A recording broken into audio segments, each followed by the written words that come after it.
Good morning. Welcome again to Morning Devotions, and thank you again so much for our time together. In our lives, there's nothing more important to us than our families. After our walk with God, our families are where we draw our self-esteem, our self-identity. It's where we learn our lessons. It's where we learn how to be a human being. Our families are foundational to our lives.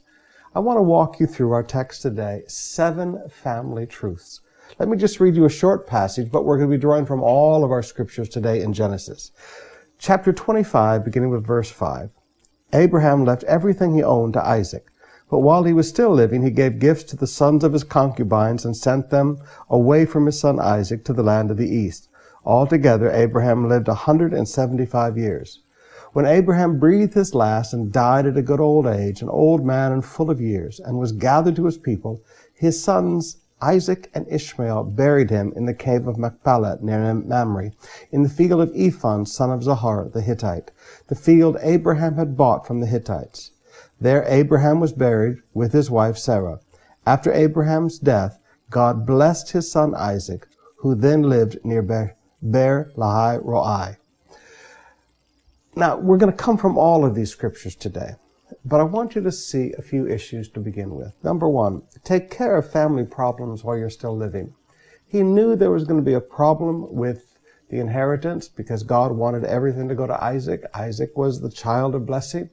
So he made sure all of the other children were provided for and sent them away.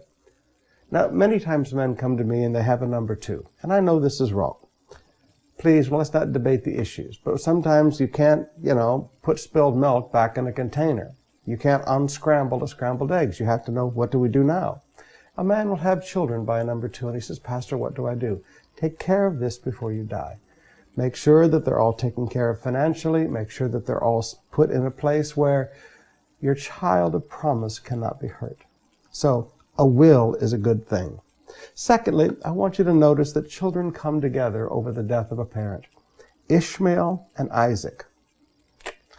Even they came together. Later on, you'll see that Jacob and Esau came together at the death of a father. So when you recognize that children come together at the death of a spouse, even though they may hate each other, use that. Parents, use that and have something written to be read to your children at death, asking them to come together and work together and put the past behind them. Young people, you only get this opportunity once. When you come back together and hearts are softened at the death of a parent, use this opportunity to bring reconciliation and unity back to a family again.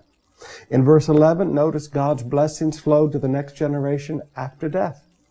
And sometimes young people forget this today. Part of the inheritance we receive is the anointing and the blessings and the promises, the generational promises given to our fathers and our grandfathers. But those only pass at death, not in life. And I see so many young people today wanting to they're like prodigal sons.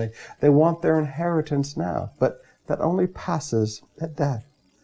If you look on down to verse 23, the Lord said to her, 2 nations are in your womb, and 2 peoples from within you will be separated. One people will be stronger than the other, and the older will serve the younger. So, as you look at your children, here's another great truth. Never confuse strength and leadership in your children. You may have a child who's very strong, very athletic, but there's no leadership on the inside. And on the other hand, you may have a child that looks like a mama's boy, but when he grows up, he becomes a great leader. So never confuse strength and leadership. Remember that there are different personalities in the same family. If you look on down to verse 27, as the boys grew up, Esau became a skillful hunter, a man of the open country, while Jacob was a quiet man, staying home and among the tents. So different personalities in different children. But again, that doesn't determine their future. The promises of God determines their future. Now look over to chapter 26, verse 4 and 5. I will make your descendants as numerous as the stars in the sky and give them all these lands. And through your offspring, all nations of the earth will be blessed, because Abraham obeyed me and kept my requirements and my commands, my decrees and my laws. So Isaac stayed in Gerar. Wow. God said, Isaac, you're going to be blessed because your father obeyed me. Now the principle is this: the greatest inheritance we can pass to our children is not wealth and money. The greatest inheritance we can pass to our children is that we have lived a godly life in front of them. Because if we will live a godly life, God will bless our children.